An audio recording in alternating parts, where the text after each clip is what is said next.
Bismillahirrahmanirrahim. Assalamualaikum warahmatullahi wabarakatuh. Innal hamdalillah nahmaduhu wa nasta'inuhu wa nastaghfiruh wa na'udzu billahi min syururi anfusina wa min sayyiati a'malina. May yahdihillahu fala mudilla lahu wa man yudlil fala hadiyalah. Asyhadu an la ilaha illallah wahdahu la syarikalah wa asyhadu anna Muhammadan abduhu wa rasuluh. Ya ayyuhallazina amanu taqullaha haqqa tuqatih wa la tamutunna illa wa antum muslimun. Ya ayyuhan nasu taqu rabbakumul ladzi khalaqakum min nafsin wahidah wa khalaqa minha zawjaha wa bassa minhuma rijalan katsiran wa nisaa'a. Wattaqullaha allazi tasaaluna bihi wal arham innallaha kana 'alaikum raqiba. Ya ayyuhallazina amanu taqullaha wa qulu qawlan sadida yuslih lakum a'malakum wa yaghfir lakum dzunubakum wa may yuti'illah wa rasulahu faqad faza fawzan 'azima. Amma ba'du fa inna asdaqal hadits kitabullah wa khairal hadi Muhammad sallallahu alaihi wasallam wa sharral umuri muhdatsatuha fa inna kulla muhdatsatin bid'ah wa kulla bid'atin dhalalah wa kulla dhalalatin finnar. Summa amma ba'du. Salam rahmat Allah, kita lanjutkan pelajaran kita tentang fikih muyassar ini ya, masih dalam bab kitab salat ya. Sekarang masuk ke bab 11 ya. Sebelumnya itu bab 10 ya, tentang salat Jumat. Bab ke-11 ini salat khauf. Bab ini terdiri dari beberapa bagian ya. Ini adalah uzur yang ketiga dari uzur-uzur yang ada, yang karenanya salat berubah dalam bentuk bakunya atau jumlah rakaatnya. Pembahasan tentang uzur, sakit, dan safar telah dijelaskan sebelumnya. Sekarang bagaimana kalau salat dalam keadaan rasa takut atau dalam keadaan perang? Bagian pertama, hukumnya ya, dalil pensyariatan dan syarat-syaratnya. Itu bagian pertama. Hukum salat khauf. Salat khauf disyariatkan pada setiap peperangan yang mubah, seperti peperangan melawan orang-orang kafir, para pemberontak, dan orang-orang yang memerangi kaum muslimin berdasarkan firman Allah Azza wa Jalla berikut ini. A'udzubillahi minasyaitonirrajim. In khiftum ayyafitinakumul lazina kafaru. Ya. Saya ulang ya. A'udzubillahi samiul alim minasyaitonirrajim. In khiftum ayyafitinakumul lazina kafaru. An-Nisa ayat 101. Jika kalian takut diserang orang-orang kafir ya, salat dipercepat atau dipendekkan atau bergantian ya. Kelompok sisanya dikiaskan kepadanya, yaitu dari kalangan orang-orang yang boleh untuk diperangi. Salat khauf disyariatkan saat takut terhadap serangan musuh atau berlari menghindari musuh bila memang berlari dibolehkan.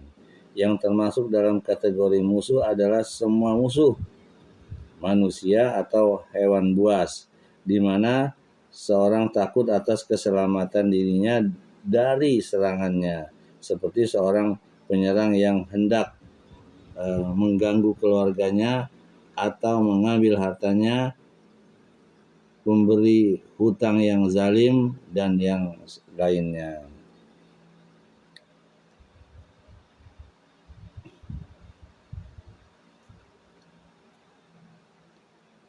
Dalil disyariatkannya salat khauf.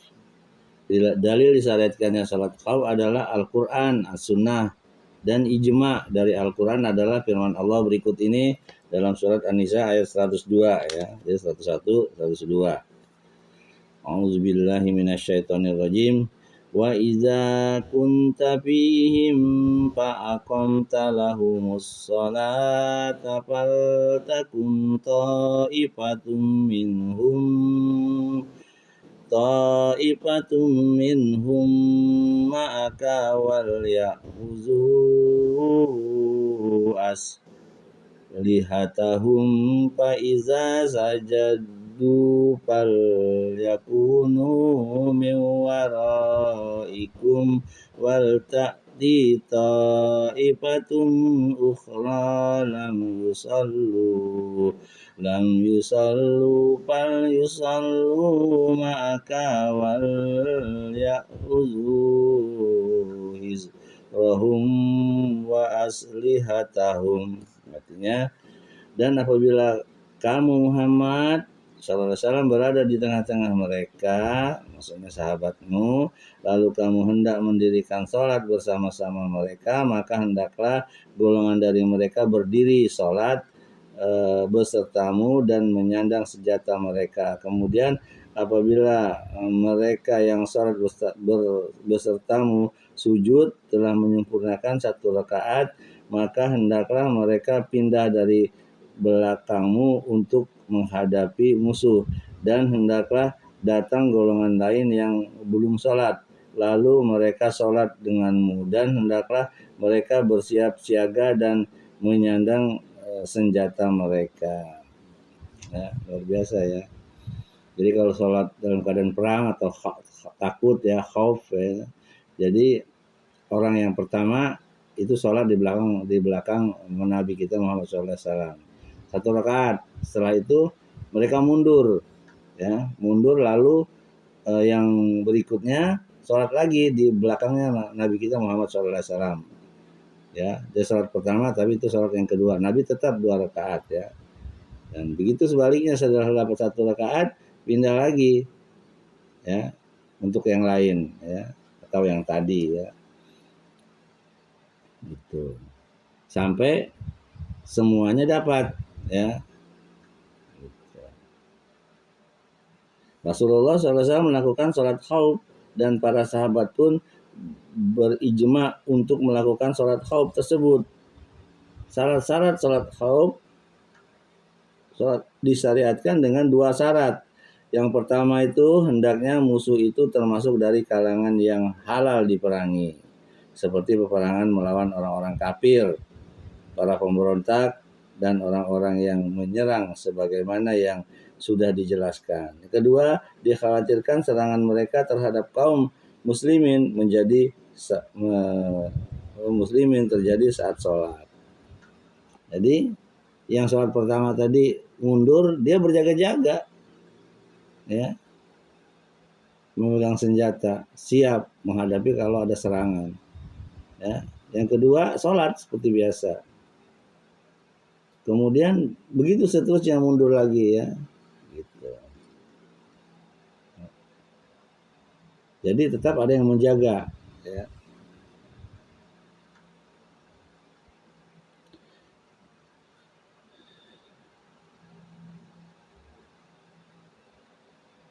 Ya, karena dikhawatirkan tadi pada saat sholat diserang ya, dikiranya ada yang jaga. Tapi ada yang jaga, yang tadi yang sudah sholat. Nabi tetap jatuhnya 4 rakaat ya kalau sholat 4 rakaat. Kalau sholat 2 rakaat ya Nabi tetap sholat 2 rakaat. Jadi begitu yang pertama tadi sudah mundur, kemudian yang kedua maju, misalnya 2 rakaat ya berarti kalau salam dan mereka ikut salam juga yang tadi yang pertama. Bagian kedua tata cara sholat khauf. Sholat khauf ini diriwayatkan dalam beberapa gambaran. Tata cara diantaranya adalah gambaran tata cara yang diriwayatkan dari Rasulullah SAW dalam hadis Sahal bin Abi Hasmah al-Ansari radhiyallahu anhuma, dan ini adalah yang paling mirip dengan tata cara yang tertuang dalam Al-Quran yang mulia. Dalam ayat ini terkandung kehati-hatian untuk sholat dan kehati-hatian untuk perang, sekaligus tekanan kuat terhadap musuh. Ya, jadi musuh nggak bisa menganggap kita lengah ya, kaum muslimin lengah karena ada yang jaga. Nabi SAW bersabda, ya, Nabi SAW melakukan sholat khauf ini dalam perang Zatu Ar-Roqi, ya, Ar-Riqa, Zatu Ar-Riqa. Tata caranya sebagaimana yang diriwayatkan oleh Sahal. Annata ifata sopat ma'an nabiyyi sallallahu alaihi wasallam wa ifatun wija'al aduwi fasalla bil lazi nama'ahu rok'atan summa sabata qaiman wa atammu li anfusihim summan sarafu fasaffu wija'al aduwi wajahatit ta'ifatul ukhra fasalla bihimur raq'atallati bakiyat summa sabata jalisan wa atammu li anfusihim summa sallama bihim.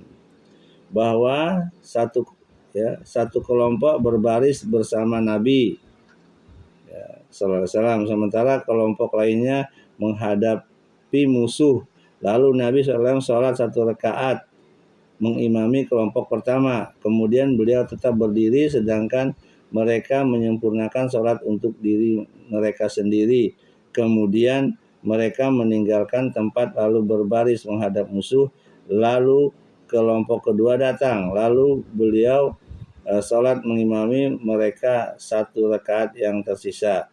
Kemudian beliau tetap duduk tahiyat sementara mereka menyempurnakan sholat untuk diri mereka. Kemudian Nabi SAW bersama mereka.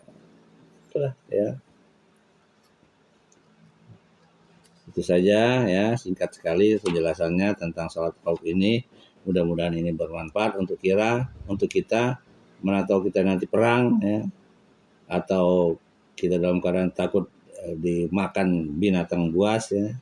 Maka inilah syariatnya ya. Hadis Nabi dan dari surat